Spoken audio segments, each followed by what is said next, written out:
Bismillahirrahmanirrahim. Assalamualaikum warahmatullahi wabarakatuh.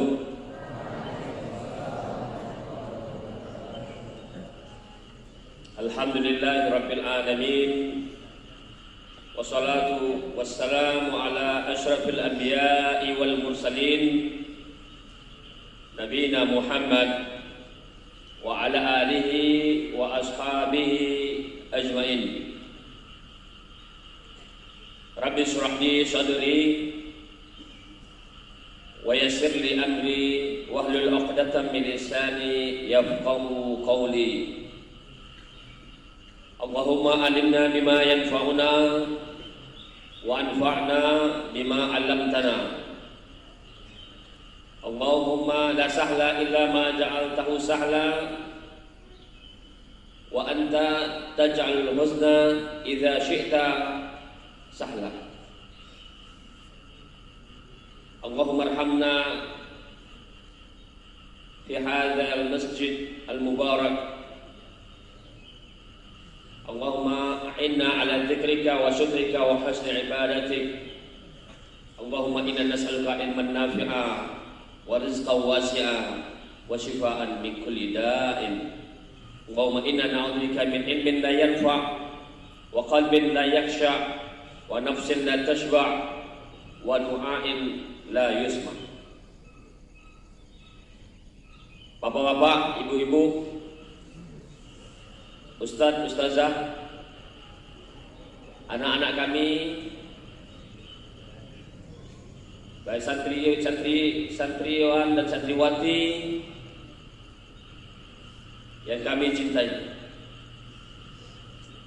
Alhamdulillah kita dipertemukan oleh Allah Subhanahu wa taala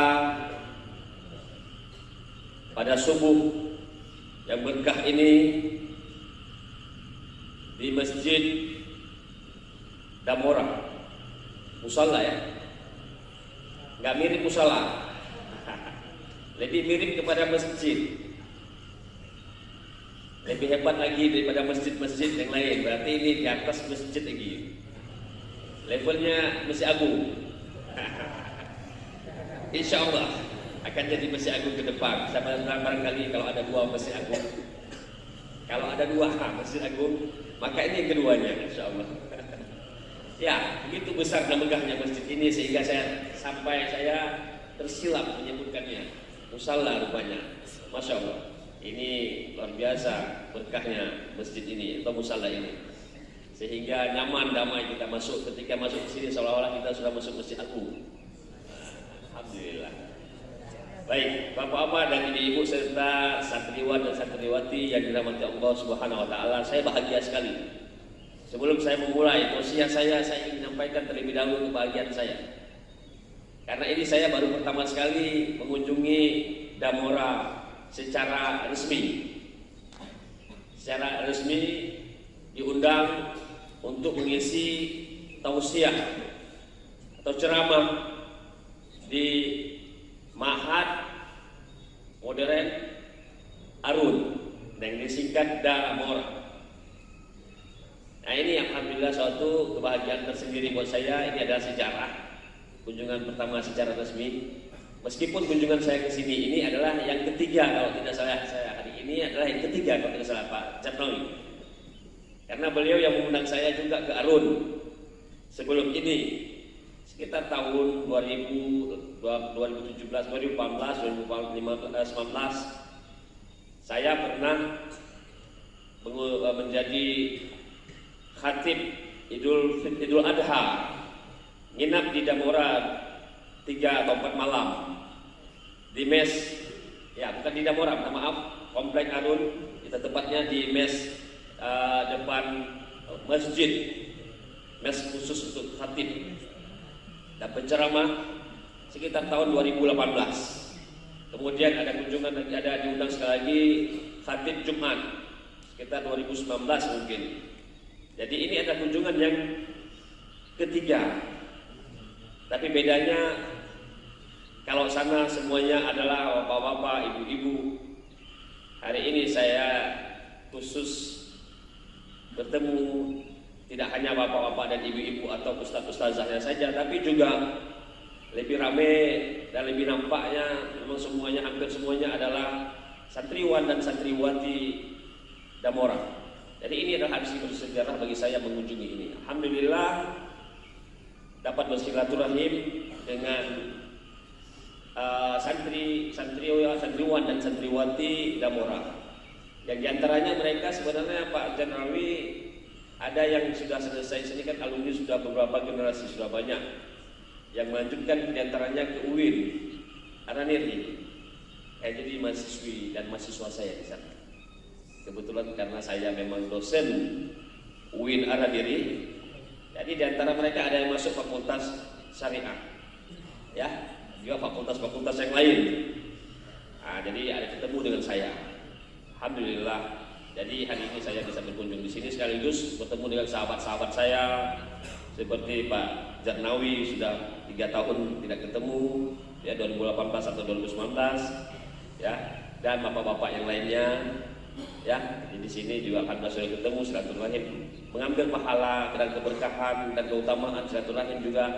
Selain dakwah tadi, memberikan pencerahan dan tausiah kepada murid-murid Damora ini, santriwan-santriwati Damora ini ada suatu dakwah juga bertemu dengan sahabat-sahabat saya dan murid-murid saya juga dulunya sama juga, ya, seperti kalian ini hari ini baru, cuma bedanya baru tamat SMA atau kuliah mereka. Nah, ini seperti Ustadz Reza, ini adalah murid saya juga, Ustadz Reza, ya, murid halakah saya, halakah khusus setiap malam Ahad di Masjid Oman.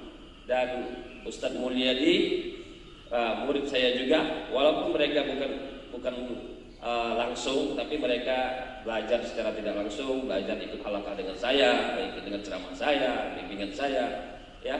Ustadz Mulyadi ini selain sebagai murid saya juga ketika beliau tamat SMA di sini, ya, di semua ini, kemudian beliau melanjutkan ke Al-Jami'ah Al-Islamiyah Al-Alamiyah di Malaysia, International Islamic University Malaysia atau disingkat IIUM, atau yang diterjemahkan dengan bahasa Malaysia University Islam Antarabangsa, UIA Malaysia, UIAM. Waktu itu saya, kalau tidak salah 2005 Ustaz Muladi, ya, mulai sama datang tamat SMA sini, ya, seperti kalian lah, tamat SMA kemudian pergi sana. Saya sudah datang duluan 2003, 2005, kemudian saya 2005 ketemu dengan Ustaz Muladi, saya bimbing, saya ajarkan apa yang perlu belajar untuk persiapan kuliahnya dan proses kuliahnya dan sebagainya.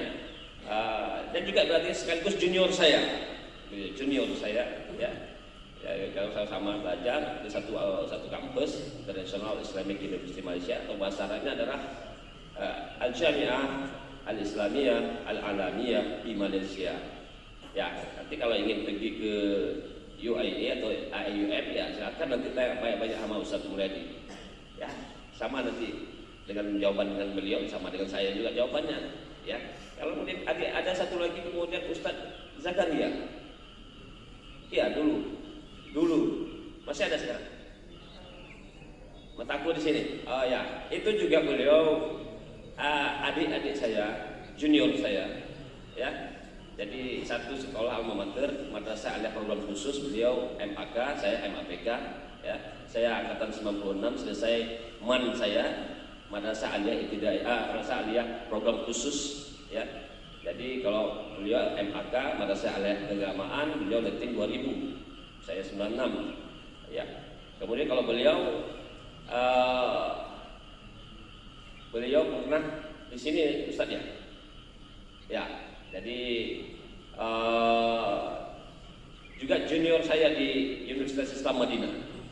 Ya, junior saya di Universitas Islam Madinah. Saya masuk, saya keluar dari Madinah, baru beliau keluar. Baik, itu perkenalan singkat saya. Makanya saya ingin jumpa dengan sahabat-sahabat saya, Bapak Jarnawi dan bapak-bapak yang lain yang tidak mungkin saya sebutkan satu persatu. Dan kemudian sahabat-sahabat saya, junior saya, dan murid-murid saya sekalian. Nah, bapak-bapak dan ibu-ibu dimuliakan sekalian, makanya saya sangat bahagia sudah bisa berjumpa dengan mereka semuanya. Ini yang perlu saya sampaikan sebelum saya memulai tausiah kita. Anak-anak kami yang kami cintai, topik ceramah atau tausiah saya pada subuh yang berbahagia ini adalah urgensi atau pentingnya dan keutamaan menuntut ilmu syar'i. Urgensi dan keutamaan menuntut ilmu syar'i. Ilmu syar'i itu adalah ilmu berupa keterangan atau petunjuk untuk memahami syariat ini, yaitu memahami Al-Quran dan As-Sunnah. Nah, itu definisi ilmu syar'i. Ya, para ulama mendefinisikan ilmu syar'i adalah ilmu berupa keterangan atau petunjuk untuk memahami syariat, atau dengan kata lain ilmu yang digunakan dan dipakai untuk memahami Al-Quran dan As-Sunnah. Secara singkat, ilmu syar'i itu adalah ilmu agama. Yang termasuk ilmu syar'i di antaranya yaitu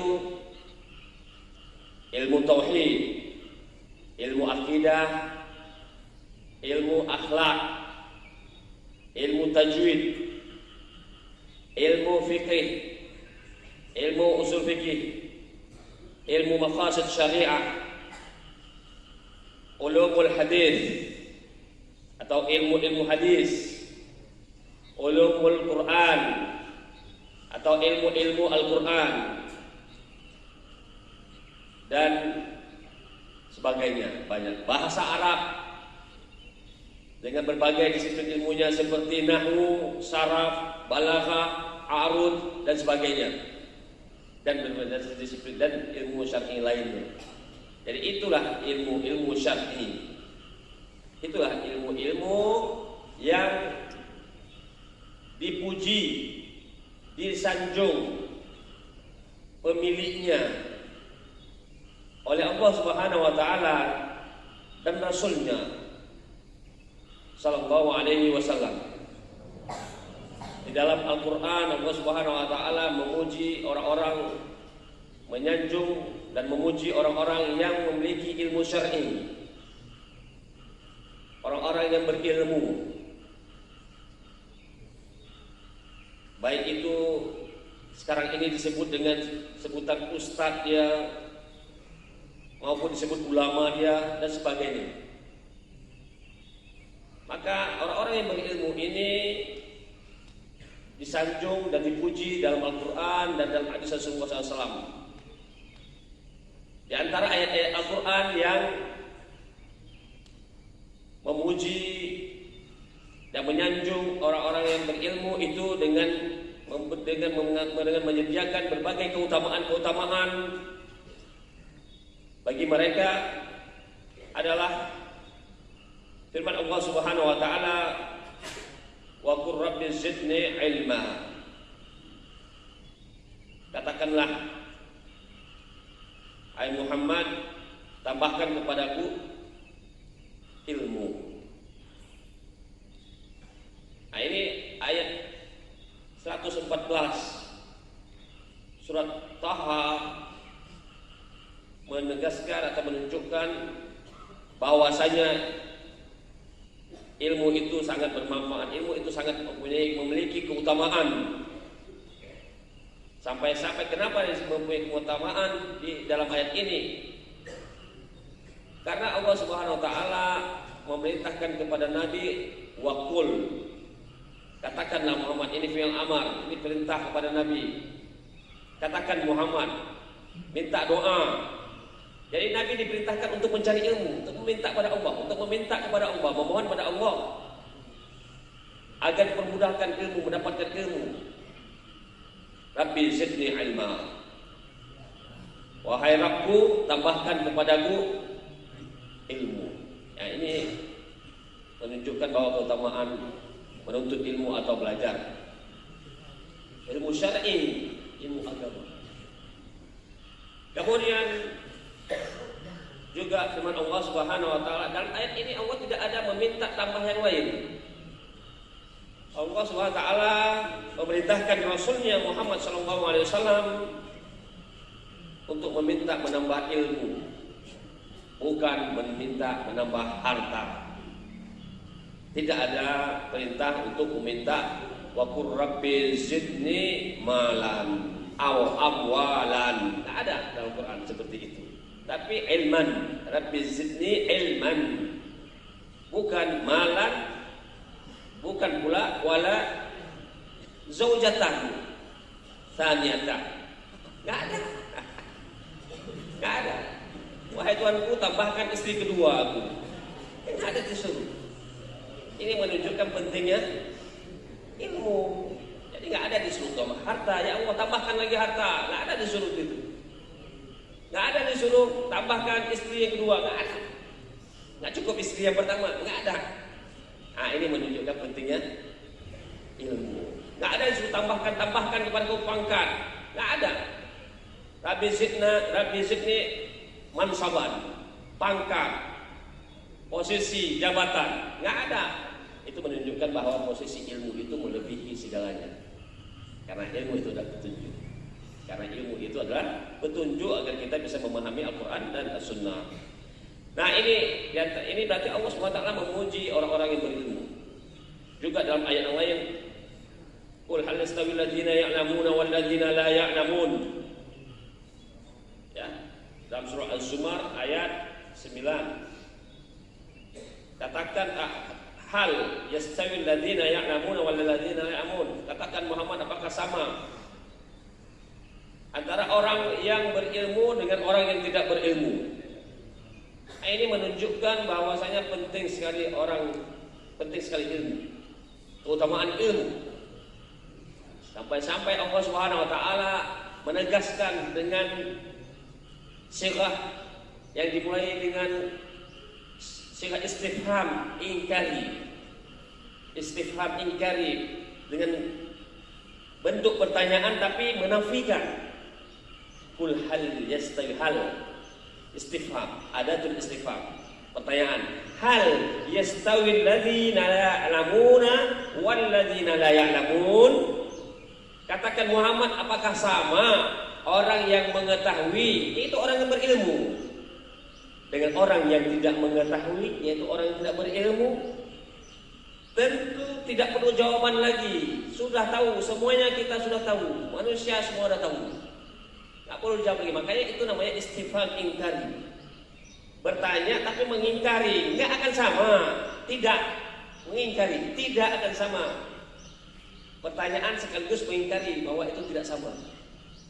Nah, ini menunjukkan bahwasanya semuanya orang yang berakal sehat sudah tahu jawabannya, tidak perlu dijawab lagi. Maka Allah tegaskan seperti itu dalam bentuk pertanyaan. Qul hal yastawil ladzina ya'lamuna wal ladzina ya'lamun. Katakan Muhammad, apakah sama orang yang mengetahui, orang yang berilmu dengan orang yang tidak mengetahui atau tidak berilmu? Jelas tidak sama. Orang yang berilmu dia akan mendapatkan petunjuk sehingga dia bisa masuk surga. Orang yang tidak berilmu, adapun orang yang tidak berilmu, dia tidak akan mendapat petunjuk sebab dia tidak tahu cara bertauhid kepada Allah, tidak tahu cara beribadah kepada Allah, sehingga yang benar, sehingga diterima, maka sehingga dia tidak mendapat petunjuk. Orang yang berilmu dimudahkan masuk surga, jalan menuju surga, dibimbing, dituntun oleh Allah SWT ke surga dengan ilmunya tersebut, dengan ilmu syar'i. Adapun orang yang tidak berilmu, maka susah menuju ke surga karena tidak tahu jalan menuju surga. Tidak ada petunjuk, tidak ada bimbingan, tidak ada tuntunan, tidak ada ilmu, maka dia masuk dalam neraka. Orang yang berilmu hidupnya mulia. Tidak hanya dimuliakan di bumi, tapi juga dimuliakan di langit. penghuni langit. Ini keutamaan orang yang berilmu. Tidak sama. Adapun orang yang tidak berilmu tidak dimuliakan di bumi, apalagi di langit. Di bumi saja tidak dimuliakan, apalagi di langit.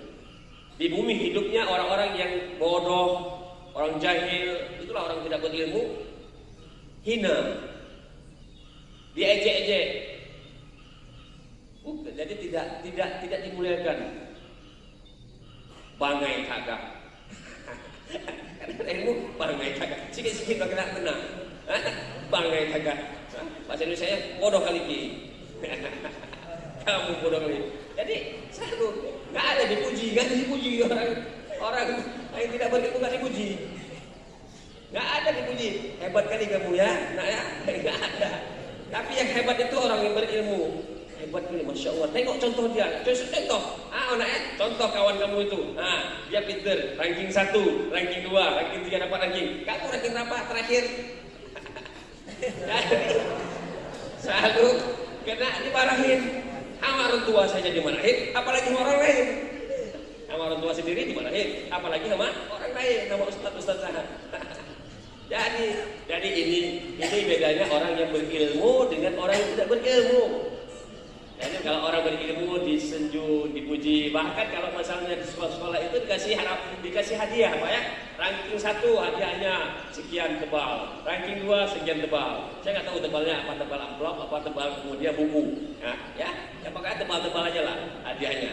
Nah, jadi ranking ketiga rendah sedikit lagi. Ya, harapan 1, harapan 2, harapan 3, semuanya dipuji, disanjung. Ya masya Allah, inilah keutamaan orang-orang yang berilmu.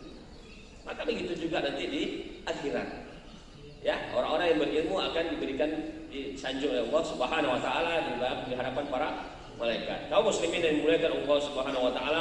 Nah, inilah perbedaan antara orang yang berilmu dengan yang tidak berilmu. Kemudian Allah Subhanahu wa taala berfirman, "Yarfa'illahu alladzina amanu minkum walladzina utul ilma darajat."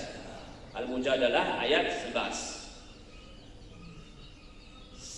Sungguh atau niscaya Allah Subhanahu wa taala akan mengangkat derajat orang-orang yang beriman di antara kalian dan orang-orang yang berilmu dengan beberapa derajat.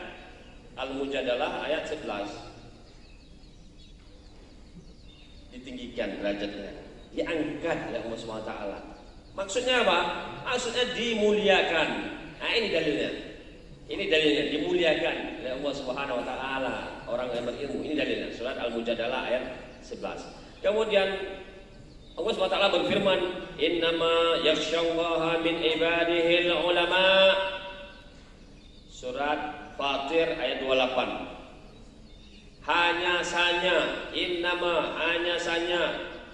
sesungguhnya hanya saja yang takut kepada Allah daripada hamba-hambanya adalah orang-orang yang berilmu, ulama, orang-orang berilmu. Ulama itu artinya orang-orang yang berilmu. Alim jamaknya ulama. Alim orang berilmu, satu orang, mufrad jamaknya adalah al-ulama. Jadi hanya saja orang yang takut kepada Allah daripada hamba-hambanya adalah orang-orang yang berilmu. Fatir ayat 28. Ciri-ciri ulama yang pertama adalah berilmu, takut pada Allah Subhanahu wa taala, selain juga mendalam ilmunya, ya, ilmu agamanya. Nah, ini ada ciri khusus para ulama, sehingga kalau ada orang yang kemudian tidak takut kepada Allah Subhanahu wa taala, berarti dia bukan ulama. Ingat, sifat khusyuk, takut pada Allah ini adalah sifat orang yang bertakwa. Sifat orang yang bertakwa, dan ini mesti ada pada orang yang disebut sebagai ulama, sebagai ustaz, sebagai ulama. Kalau nggak bukan ustaz dan bukan ulama. Kalau belum ada sifat takut pada Allah Subhanahu wa taala, sebab dia akan melakukan perbuatan-perbuatan yang haram, maksiat.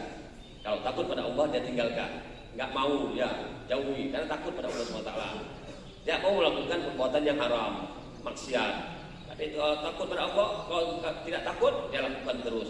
Nah, inilah keutamaan juga orang-orang yang berilmu, yaitu akan melahirkan sifat khusyuk yang diperintahkan oleh Allah Subhanahu wa taala dalam Al-Qur'an dan dalam hadis.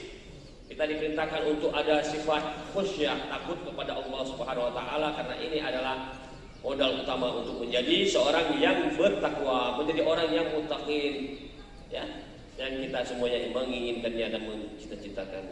Kaum muslimin yang dimuliakan Allah Subhanahu wa taala, itulah diantara ayat-ayat Al-Qur'an yang memberikan keutamaan dan sekaligus menyanjung, memuji orang-orang yang berilmu. Adapun dalam hadis-hadis Rasulullah sallallahu alaihi wasallam, di antaranya adalah hadis may yuridillahu bihi khairan yufaqihu fid din, muttafaqun alaih. Barang siapa yang Allah inginkan kebaikan kepadanya, maka Allah mudahkan pemahaman agamanya. Barang siapa yang Allah inginkan, Allah kehendaki kebaikan kepada dirinya, maka Allah mudahkan pemahaman tentang agama. Hadis riwayat muttafaqun alaih, yaitu Al-Bukhari dan Muslim. Jadi orang ini menunjukkan, hadis ini menunjukkan keutamaan menuntut ilmu syar'i. Sebab orang, apa keutamaannya? Keutamaannya adalah kebaikan-kebaikan yang dia dapatkan setiap waktu, yang tidak Allah sebutkan batas waktunya sampai dia meninggal. Man yuridillahu bi khairan, itu secara umum, setiap waktu, kapan saja, kebaikan-kebaikan yang diperoleh orang-orang yang berilmu, Allah mudahkan belajar ilmu agama dia. Maka bagi kita, kalau kita ingin kebaikan-kebaikan, maka semangat kita menuntut ilmu, semangat belajar, khususnya ilmu agama. Semangat agar kita terus setiap harinya mendapatkan kebaikan-kebaikan, keberkahan-keberkahan. Nah, ini Rasul yang mengatakan demikian. Maka kita, tentu kita sebagai orang yang beriman kepada Rasul, kita percaya dan yakin itu, dan tidak ragu tentang itu. Jadi kalau ingin kebaikan terus dapat, tuntut ilmu, belajar yang rajin, jangan malas. Khususnya bagi santri dan santriwati Damora, kalau ingin kebaikan selalu dapat, jangan malas, semangat belajar menuntut ilmu. Kemudian keutamaan lainnya, Rasulullah SAW menyebutkan dalam hadis yang lain keutamaan menuntut ilmu. Man salaka tariqan yaltamisu fihi ilman, sahalallahu tariqan ilal jannah. Man salaka tariqan yaltamisu fihi ilman, sahalallahu tariqan ilal jannah. Barang siapa yang menempuh suatu jalan untuk bermaksud menuntut ilmu padanya, mencari ilmu, belajar, maka Allah mudahkan jalan menuju surga. Rawahu Muslim. Nah, ini dalilnya. Ini dalilnya bahwasanya orang yang menuntut ilmu itu dipermudah jalan menuju surga. Dipermudah jalan menuju surga. Mau masuk surga semuanya ini? Yang betul. Gak kedengaran suaranya. Mau masuk surga semuanya? Nah, ini baru serius. Ini jawaban serius mau. Yang diam-diam itu berarti ragu-ragu dia. Neraka, surga. Ini mana yang enak nih? Neraka, surga. Tapi kalau sudah suaranya kedengaran seperti itu, ini baru semuanya satu masjid ini. Semuanya kompak bilang mau masuk surga, harus dengan ilmu. Harus dengan ilmu. Nggak ada caranya, nggak ada caranya. Kuncinya dengan ilmu. Jadi jangan malas belajar di Damora ini. Jangan malas, rajin menghafal Quran, menghafal hadis. Itu kerja setiap hari kalian supaya berilmu, supaya bisa masuk surga. Kalau ingin masuk surga harus berilmu. Kalau ingin masuk neraka nggak usah belajar, nggak usah berilmu. Itu kemudian kita jadi orang yang tidak berilmu, sehingga mudah jalannya bukan ke surga, tapi sebaliknya ke neraka. Nah, kalau ingin masuk surga, jalannya apa? Dengan ilmu. Semangat sekali ya. Semangat sekali. Insyaallah, kita perlu orang-orang yang semangat seperti ini. Ya, kita semuanya sepakat, kita semuanya ingin jadi masuk penghuni surga. Maka harus bersemangat untuk menjadi orang yang masuk surga. Jangan gantung-gantung saja. Tengok semangat. Ini seperti ini kita harapkan. Jangan tidur, ini sudah pagi. Ini berarti nampaknya sudah terjaga. Tapi kalau masih nggak ada jawaban, tidur berarti ini berarti bagus. Ada semangat, tidak tidur, mendengar, nyambung. Ditanya, dijawab, nggak ditanya, diam.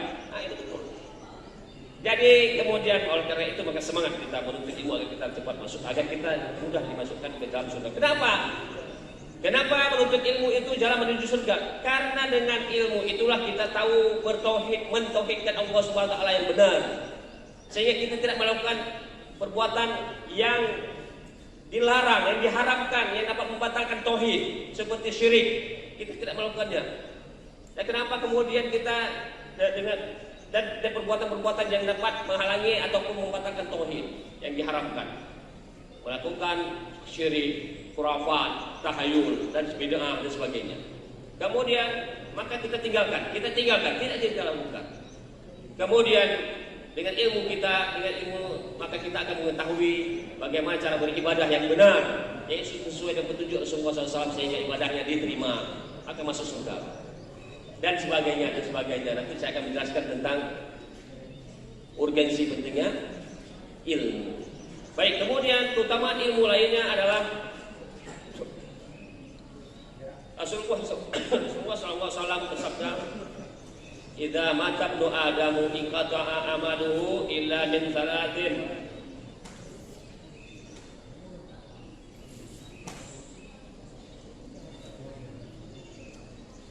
Sadaqatin jariyatin aw ilmin yuntafa'u bihi aw waladin shalihin yad'u lahu.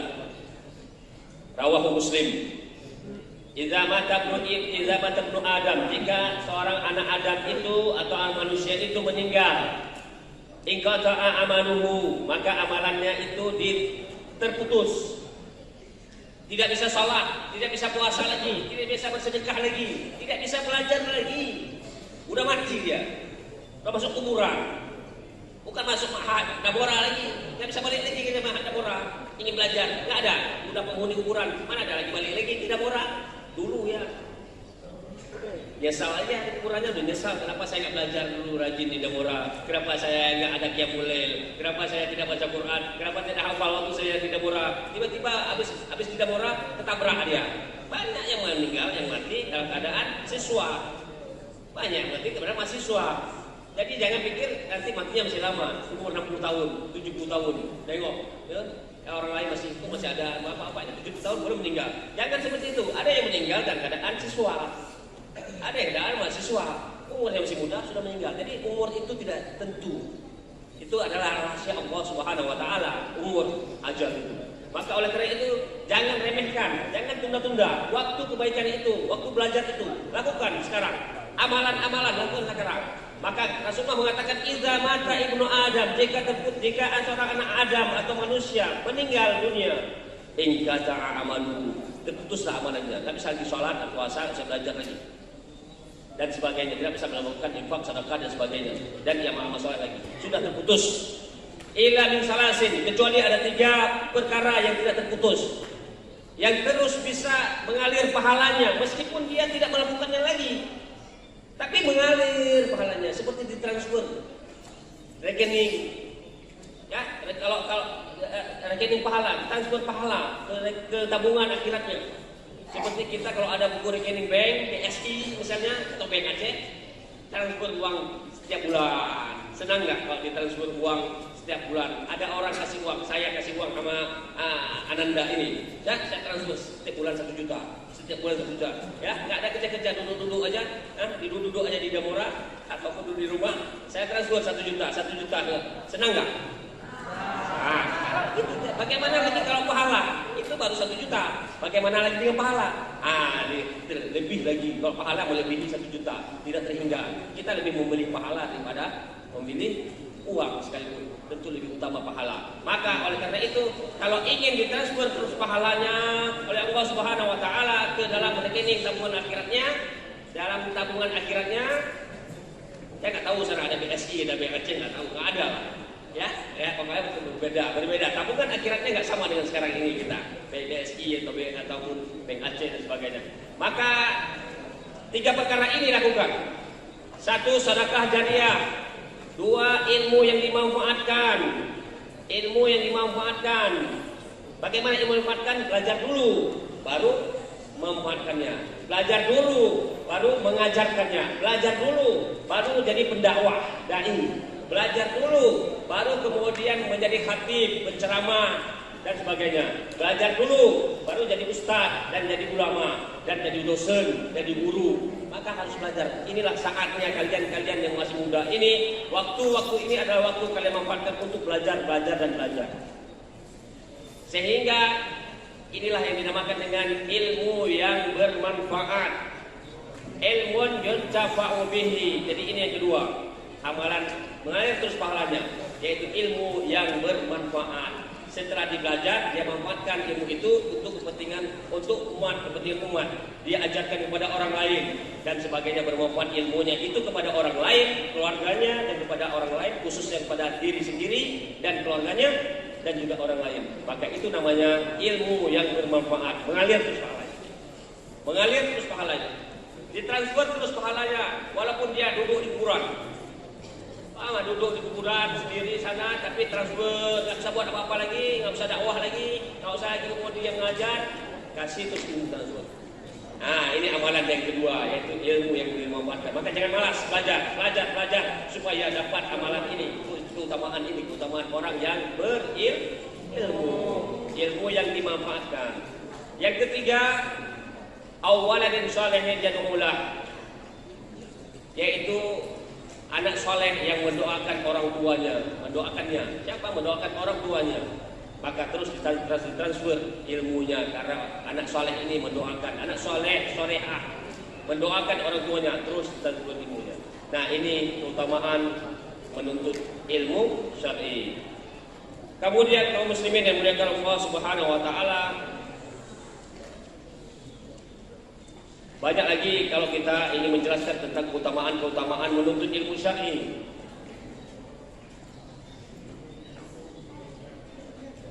Banyak sekali. Ya. Rasulullah SAW juga bersabda kepada Ali,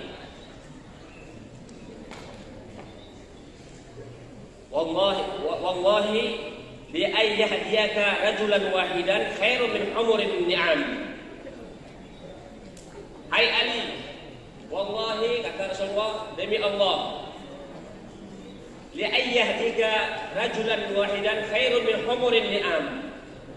Kamu memberikan petunjuk kepada seseorang dan dia mendapatkan petunjuk lantaran petunjuk yang kamu berikan, lantaran ceramah yang kamu berikan, lantaran tausiah yang kamu berikan, lebih baik daripada onta merah. Onta merah. Apa itu onta merah? Ialah Pajero Sport. Onta merah Pajero Sport. Apa nih? Mercedes. Lebih baik daripada itu. Kalau zaman Rasul, onta merah itu bukan Pajero Sport. Nggak ada zaman Rasul Pajero Sport. Kira-kira zaman sekarang inilah Pajero Sport, ya, Alfa, ya, Mercedes Benz, ya, Mercy, ya, Lexus dan sebagainya. Mobil-mobil mewah itu, hari ini mobil-mobil mewah seperti itu dan berbagai nama-nama yang lainnya itu, maka kata Rasulullah, lebih baik lagi kamu memberikan petunjuk kepada seseorang daripada punya harta sebegitu. Nah, inilah keutamaan orang yang berilmu. Karena dakwah kamu itu lebih baik karena ilmu yang kamu dapatkan dan kamu berikan kepada orang lain. Kamu ajarkan orang lain, kamu buat mereka dapat petunjuk. Lantaran petunjuk kamu itu akhirnya mereka mendapatkan petunjuk dari Allah SWT lebih baik daripada mobil-mobil mewah, kendaraan-kendaraan mewah. Zaman Rasul namanya onta merah, itu yang paling mahal. Zaman Rasul onta yang merah itu yang paling mahal. Itu Mercedes Benz-nya pada zaman Rasul atau Alphard-nya lah, atau Pajero Sport-nya. Nah, kalau ingin itu maka ajarkan dakwah, tentu dengan ilmu. Kalau tidak ada ilmu sama saja menyebarkan kesesatan kepada umat. Tidak boleh tanpa ilmu, tidak boleh berdakwah tanpa ilmu. Berdakwah tanpa ilmu sama saja menyebarkan kesesatan. Nah, ini masuk dalam neraka, bukan masuk dalam surga. Maka harus dengan ilmu berdakwah. Kaum muslimin yang dimuliakan Allah Subhanahu wa taala, kemudian Rasulullah SAW juga bersabda, "Man da'a ilal huda kana lahu ajruhu min ghairi ayyan yuslu fa'ilihi min ghairi ayyan bus." Rawahu Muslim. Barang siapa yang mengajak kepada petunjuk, maka Allah akan memberikan kepada dia kebaikan, pahala seperti orang yang mengerjakan kebaikan tersebut tanpa ada mengurangi sedikit pun pahala yang ada dia. Jadi ini keutamaan orang berilmu juga, dan banyak hadis-hadisnya tentang keutamaan orang-orang yang berilmu. Dipuji, disanjung, dipuji oleh Rasulullah SAW dalam hadis-hadisnya ini dan hadis-hadis yang lain. Orang-orang yang berilmu disanjung, dipuji oleh Rasulullah SAW dalam hadis-hadisnya ini dan kemudian hadis-hadis yang lainnya yang tidak sempat saya sampaikan karena waktu yang singkat. Kemudian kaum muslimin yang dimuliakan Allah Subhanahu wa taala, sekarang saya ingin menjelaskan tentang urgensi tadi, keutamaan menuntut ilmu syar'i. Sekarang urgensi. Apa sih urgensinya menuntut ilmu syar'i? Pertanyaan. Apa sih pentingnya menuntut ilmu syar'i? Maka jawabannya pertama kita akan menjelaskan pentingnya ilmu syar'i, ilmu agama. Satu, karena ini perintah daripada Allah Subhanahu wa taala dan Rasulnya untuk menuntut ilmu syar'i. Berarti penting. Seandainya tidak penting, tentu tidak disuruh atau tidak diperintah. Karena disuruh, karena diperintah oleh Allah dan Rasulnya, maka penting sekali berarti ilmu syar'i. Ini jawaban yang pertama. Penting sekali ilmu syar'i tersebut sehingga diperintahkan Al-Quran. Mana ada perintahnya? Banyak. Tadi di antaranya ayat-ayat yang telah saya bacakan tadi, dan juga yang memerintahkan, yang mewajibkan, yang lebih spesifik, lebih khusus adalah surat At-Taubah ayat 122. Falaula nafara min kulli firqatin minhum wa ma kana al-mu'minuna liyanfiru kaffah. Falaula nafara min kulli firqatin minhum dha'ifatun liyatafaqahu fid-din wa liyunziru qaumahum idza raja'u ilaihim la'allahum yahdharun. At-Taubah 122. Tidaklah orang-orang mukmin itu semuanya berangkat ikut jihad perang semuanya. Wa ma kana al-mu'minuna liyanfiru kaffah. Tidaklah sepatutnya orang-orang mukmin semuanya pergi berjihad perang. Jangan semuanya, kata Allah. Tak patut. Falaula nafara min kulli firqatin minhum dha'ifah. Hendaklah ada di antara mereka satu golongan yang menuntut ilmu, yang belajar, yatafaqahu fid-din, untuk belajar agama, untuk memperdalam ilmu agama, waliyunziru qaumahum idza raja'u ilaihim, dan agar mereka nanti waktu pulang kepada kaumnya, mereka balik kampung, mereka kemudian memberikan peringatan kepada orang-orang kampungnya itu. Nah, surat Taubah ayat 122 nanti dibaca dan dilihat dan diamalkan, dihafal lagi, ya, dan diamalkan. Al-Taubah ayat 122. Nah, ini perintah untuk menuntut ilmu syar'i. Perintah Allah untuk menuntut ilmu syar'i. Sampai-sampai Allah katakan jihad padahal adalah ibadah yang paling tinggi. Jihad adalah ibadah yang paling tinggi. Maka jihad itu sampai Rasulullah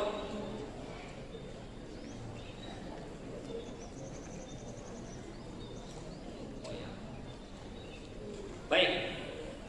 Jihad saja yang merupakan ibadah yang paling tinggi, yang kemudian pahalanya masuk surga. Allah katakan jangan semuanya pergi jihad. Harus ada orang yang duduk menuntut ilmu. Berarti penting sekali ilmu syar'i. Setingkat dengan jihad, selevel dengan jihad.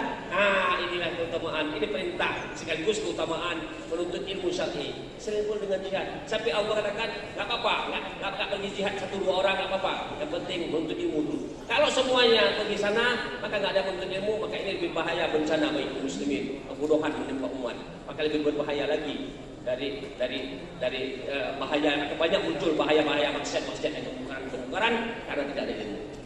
Kemudian Rasulullah SAW bersabda, "Talabul ilmi faridatun ala kulli muslim." Rawahu Ibnu Majah. Menuntut ilmu itu adalah kewajiban bagi setiap muslim. Hadis riwayat Ibnu Majah. Semangat kali ini. Allahu Akbar. Ya berarti nggak tidur, nggak apa-apa. Nggak tidur, berarti semangat mendengar, nyambung. Masya Allah. Insya Allah jadi ulama. Jadi ustaz, jadi ulama. Amin, bilang amin.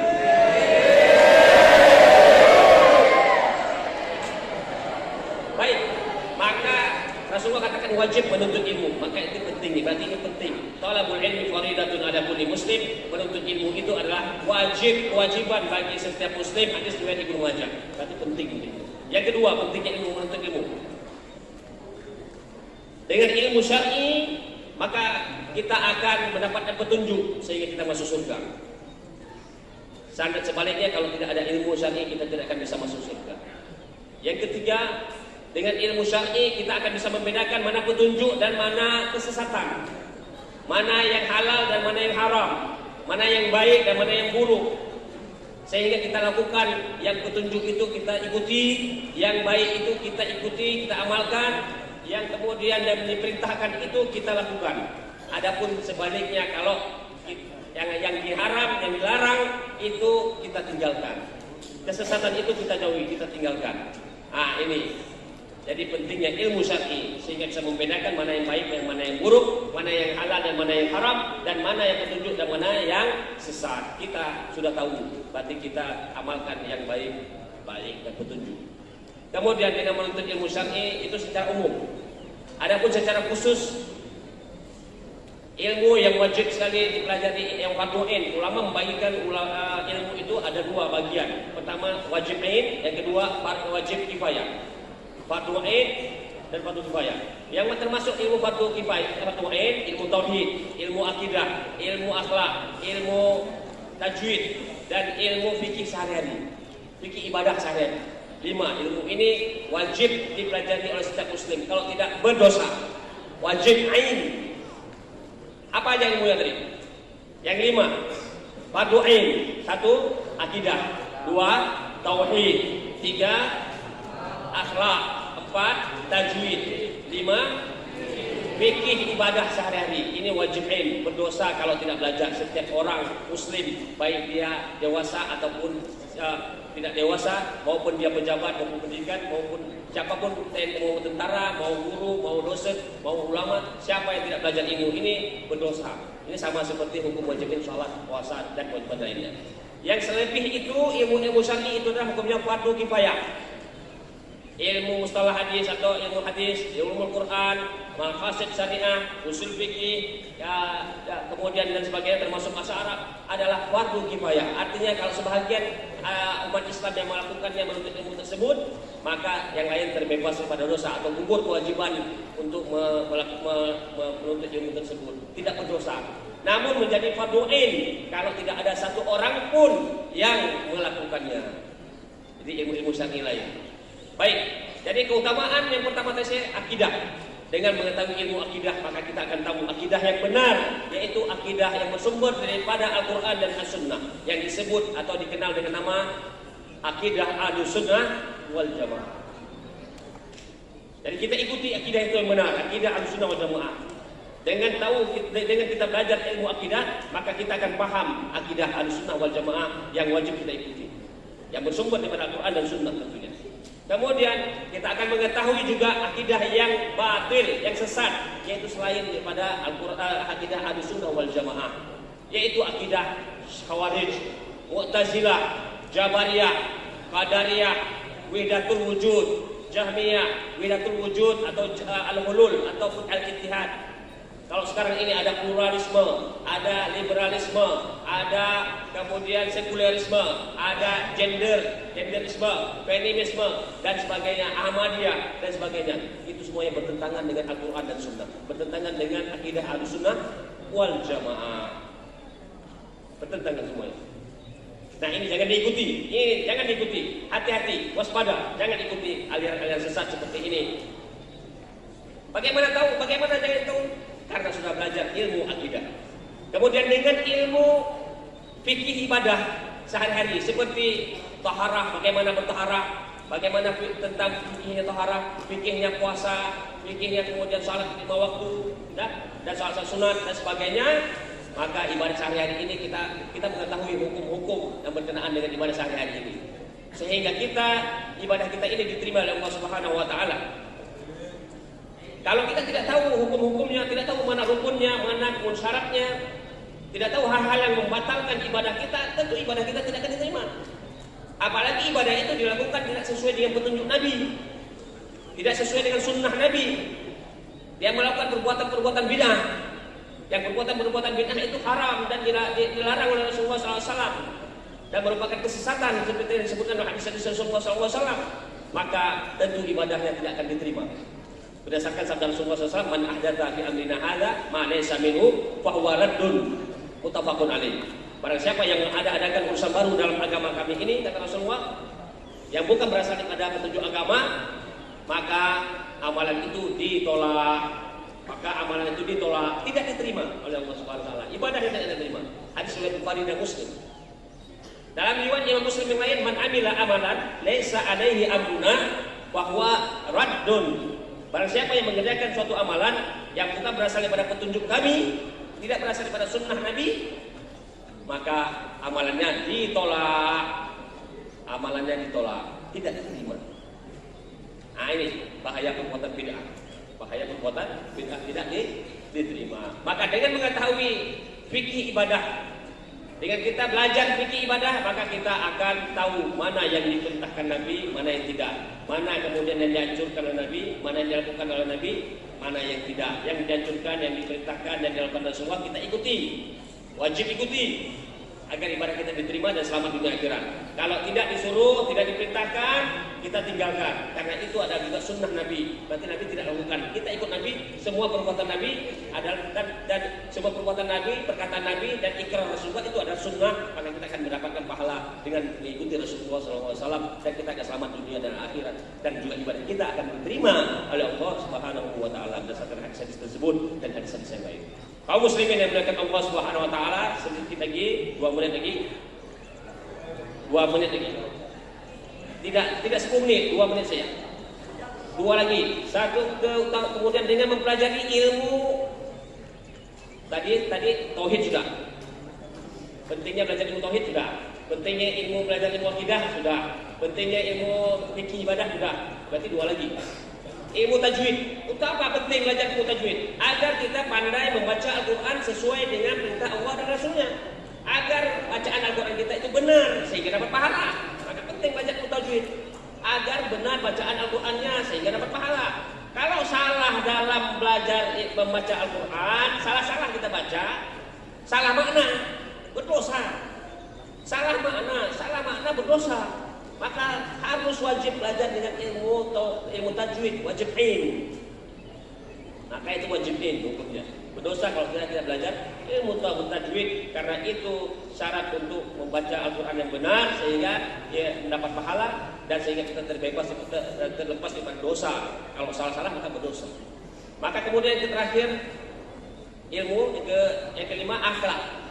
Ini yang saya sebutkan 5 ini saya contohkan saja pentingnya ilmu yang 5 ini. Saya tidak akan menjelaskan lagi ilmu-ilmu yang lainnya karena waktunya singkat. Maka yang terakhir adalah yang fardu ain saja. Tauhid sudah tadi, ya, pentingnya belajar tauhid sudah, pentingnya belajar akhlak, kemudian belajar akidah, kemudian tajwid, kemudian fikih ibadah. Yang terakhir yang fardu ain adalah akhlak. Ini wajib ain. Berdosa bagi seorang muslim yang tidak mau belajar ilmu akhlak. Berdosa bagi seorang muslim yang tidak berakhlak yang baik. Berdosa. Yang tidak mau belajar ilmu akhlak berdosa juga. Yang tidak mengamalkan akhlak yang baik berdosa juga. Apalagi melakukan akhlak yang buruk, tambah lagi dosanya, lipatkan lagi. Jadi penting belajar ilmu akhlak. Dengan belajar ilmu akhlak, maka kita setiap muslim itu akan mengetahui mana akhlak yang baik dan mana akhlak yang buruk. Yang baik itu diikuti dan diamalkan, yang buruk itu ditinggalkan dan dijauhi karena diharamkan. Mana akhlakul karimah, akhlak yang mulia dan terpuji, itu wajib diikuti. Dan mana akhlak yang buruk, yang mazmumah, yang tercela, yang itu yang ditinggalkan. Contohnya akhlak yang terpuji, akhlak yang diperintahkan, akhlak yang baik adalah jujur, amanah, rajin belajar, rajin ibadah, berbuat baik kepada orang lain, berbuat baik kepada orang tua, berbakti kepada orang tua. Kemudian membaca Al-Quran, kemudian berlemah lembut, kemudian dan sebagainya. Akhlak-akhlak yang baik ini contoh-contoh akhlak yang baik ini adalah akhlakul karimah mulia. Siapa yang mengamalkannya seperti akhlak-akhlak ini dan akhlak-akhlak baik yang lainnya yang tidak saya sebutkan, maka itu adalah jalan menuju surga. Rasulullah SAW menjamin bagi orang yang berakhlak yang mulia masuk surga. Dalam hadis-hadisnya, insya Allah pada waktu lain kita akan menjelaskan khusus tentang akhlak. Insya Allah pada waktu lain. Ini hanya sekilas saja. Rasulullah SAW menjamin orang yang berakhlak yang baik, yang mulia, itu jaminan masuk surga. Penyebab masuknya surga, dalam hadis Rasulullah mengatakan penyebab masuknya surga itu adalah akhlak yang baik, yang mulia.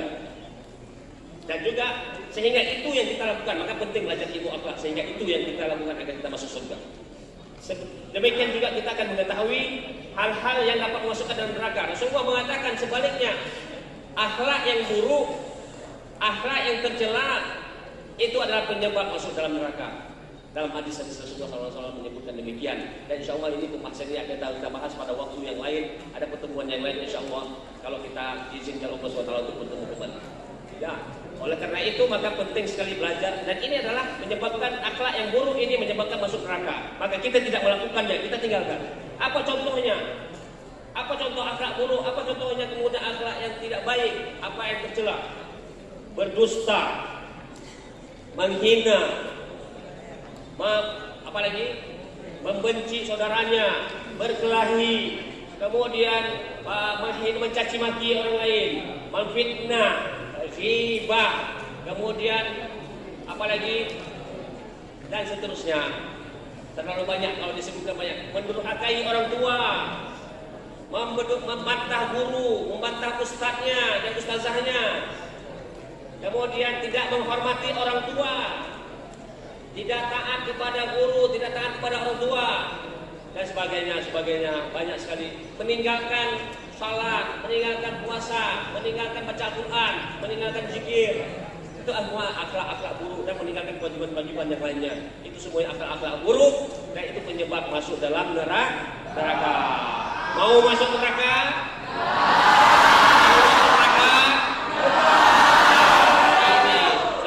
Semuanya masuk surga insyaallah, amin.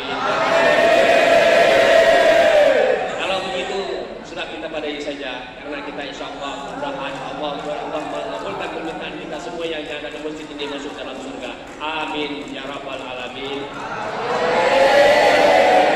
Kita berdoa kepada Allah Subhanahu wa taala dan untuk ini kita langsung kita tutup dengan doa supaya masuk surga. Bismillahirrahmanirrahim. Alhamdulillahirabbil alamin wassalatu wassalamu ala asyrafil anbiya'i wal mursalin nabiyina Muhammad wa ala alihi washabihi ajmain. Allahumma ighfir lana dzunubana wa li walidina warhamhum kama rabbawna shighara. Allahumma innaka afuwun tuhibbul afwa fa'fu anna. Allahumma inna nas'aluka tuqa wal huda wal afwa wal ghina. Allahumma inna nas'aluka ilman nafi'an wa rizqan wasi'an wa shifaan min kulli da'in. Allahumma inna nas'aluka ilman nafi'an wa rizqan thayyiban wa amalan mutaqabbala. Allahumma a'inna ala dzikrika wa syukrika wa husni ibadatik. Allahumma inna nas'aluka tuqa wal afaf wal ghina. Allahumma a'inna ala dzikrika wa syukrika wa husni ibadatik. Allahumma inna nas'aluka ridhaka wal jannah wa na'udzubika min sakhatika wan nar. Allahumma inna nas'aluka al-afwa wal afiyah fid dunya wal akhirah. Allahumma inna nas'aluka al-afwa wal afiyah fi dinina wa dunyana. Allahumma astur auratina wa amin. Allahumma astur auratina. Allahumma a'inna ala dzikrika wa syukrika wa husni ibadatik. Allahumma anta rabbuna la ilaha illa anta khalaqtana wa nahnu ibaduka wa nahnu ala ahdika wa wa'dika mastata'na na'udzubika min syarri ma sana'na wa nabu'u laka bi dhunubina faghfir lana fa innahu la yaghfiru dhunuba illa anta. Allahumma inna na'udzubika min ilmin la yanfa wa qalbin la yakhsha wa nafsin la tashba wa du'ain la yusma. Allahumma inna na'udzubika min al-hammi wal hazan wa na'udzubika min al-jubni wal bukhl wa na'udzubika min ghalabati ad-daini wa qahri ar-rijal. Allahumma inna na'udzubika mimma ista'adha bihi. Allahumma inna nas'aluka mimma sa'ala bihi abduka wa rasuluka Muhammad sallallahu alaihi wasallam wa na'udzubika mimma ista'adha bihi abduka wa rasuluka Muhammad sallallahu alaihi wasallam. Allahumma inna nas'aluka ridhaka wal jannah wa na'udzubika min sakhatika wan nar. Allahumma inna na'udzubika min al-hammi wal hazan wa na'udzubika min al-jubni wal bukhl wa na'udzubika min ghalabati ad-daini wa qahri rijal. Rabbana hab lana min azwajina wa dhurriyyatina qurrata a'yun waj'alna lil muttaqina imama. Rabbana la tu'akhidhna in nasina aw akhtana. Rabbana wa la tahmil 'alaina isran kama hamaltahu. Rabbana la tu'akhidhna in nasina aw akhtana. Rabbana zalamna anfusana wa illam taghfir lana wa tarhamna lanakunanna minal khasirin. Rabbana la tu'akhidhna in nasina aw akhtana. Rabbana wa la tahmil 'alaina isran kama hamaltahu 'alal ladzina min qablina. Rabbana wa la tuhammilna ma la taqata lana bih. Wa'fu 'anna waghfir lana warhamna anta maulana fansurna 'alal qaumil kafirin. Rabbana atina fid dunya hasanah wa fil akhirati hasanah wa qina adzaban nar. Allahumma inna na'udzubika min virus corona. Allahumma inna na'udzubika min virus corona. Allahumma inna na'udzubika min virus corona. Allahumma inna na'udzubika min jahdil bala wa darkis syaqa wa su'il qada wa shamamatil a'da. Allahumma inna na'udzubika minal barasi wal jununi wal juzami wa sayyi'il asqam. Rabbana atina fid dunya hasanah wa fil akhirati hasanah wa qina adzaban nar. Wa sallallahu ala nabiyyina Muhammad wa ala alihi wa sahbihi ajma'in. Subhana rabbika rabbil izzati amma yasifun wa salamun alal mursalin walhamdulillahi rabbil alamin. Alhamdulillah, dengan demikian nanti sudah selesai. Saya tutup dengan lebih dan kurang saya mohon maaf. Saya tutup dengan alhamdulillah. Wassalamualaikum warahmatullahi wabarakatuh.